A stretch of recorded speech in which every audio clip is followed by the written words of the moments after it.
सुप्रभात. आज सकाळी-सकाळी बाहेर मस्त ऊन पडलेलं होतं व नंतर अचानक ढगाळ वातावरण झालं. त्याच्यामुळे मी पटापट आवरलं. म्हटलं परत पाऊस जर आला तर रेनकोट घालावा लागेल. म्हणून मी पटपट आवरलं, स्टोल बांधला आणि ऑफिसला जायला निघाले. त्याच्यानंतर हा गणू मस्त बाहेर बसलेला होता भिंतीवर, इकडे-तिकडे बघत होता.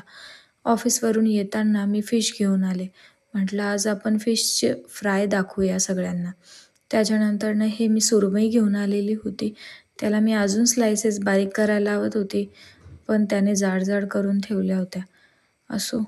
नंतरनं मग मला व्हेज पण जेवण बनवायचं होतं, कारण की माझे मिस्टर नॉनव्हेज खात नाही. त्याच्यामुळे मग मी काबुली चणे बनवूया म्हटलं. मग मी ते छोले छान स्वच्छपैकी धुवून घेतले. त्याच्यानंतर मीठ टाकलं आणि कुकरला 2-3 शिट्ट्या लावून घेतल्या. आणि नंतर लगेचच फिशला मी लिंबू पिळून एक 5 मिनटं ठेवलेलं होतं व मी थोडी मसाल्याची त्याची तयारी करत होते. मी सिंपलच बनवते, खूप काय हार्ड बनवत नाही. आलं चॉप करून घेतलं, हिरवी मिरची चॉप केली, लसूण, हिरवी मिरची, आलं, थोडी कोथिंबीर, 2 चमचे लाल तिखट टाकलं होतं, हळद, मीठ आणि माझ्याकडे एक मसाला होता चिकनचा, तो टाकलेला होता आणि छानपैकी मिक्सरला लावून घेतलं आणि हे वाटण मग म्हटलं आता आपण फिशला लावूया. तोपर्यंत हा इकडे बघत होता की मी व्हिडिओ काढत होते, तर लगेच हॅलो, हाय करत होता.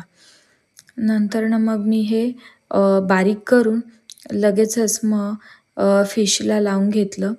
त्याच्यानंतरनं फिशला लावून मग ते मी फ्रीजमध्ये ठेवून दिलं व 10-15 मिनटं म्हटलं फ्रीजमध्ये ठेवूया आणि नंतरनं मग पोळ्या झाल्या की छान फ्राय करूया. आणि ह्या मसाल्याचा वास एक नंबर येत होता. नंतरनं मग वास आला आमच्या गणूला. मग गणू आला आणि चेक करत होता की कुठे फिश काही खायला भेटतंय का? पण नंतरनं मी त्याला बाहेर जाऊ दिलं आणि दरवाजा लावून घेतला. नंतरनं मग मी पटपट पोळ्या करून घेतल्या. पोळ्या झाल्यानंतरनं म्हटलं की आता लगेचच आपण फिश फ्राय करायला टाकू. मग मी लगेचच तव्यावर तेल टाकलं आणि मग हे फिश फ्राय करायला मी टाकून दिले. काही ठिकाणी हे फिश रव्यातले पण करतात, तर मला रव्यातले फारसे आवडत नाही, म्हणून मी असे साधे सिंपल बनवते. पण मला रव्यातले पण बनवता येतात.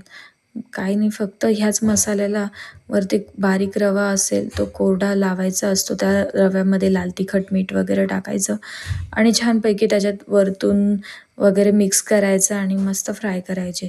हा कढीपत्ता पण टाकला होता मी, कारण की टेस्ट चांगली येते त्याच्यामुळे.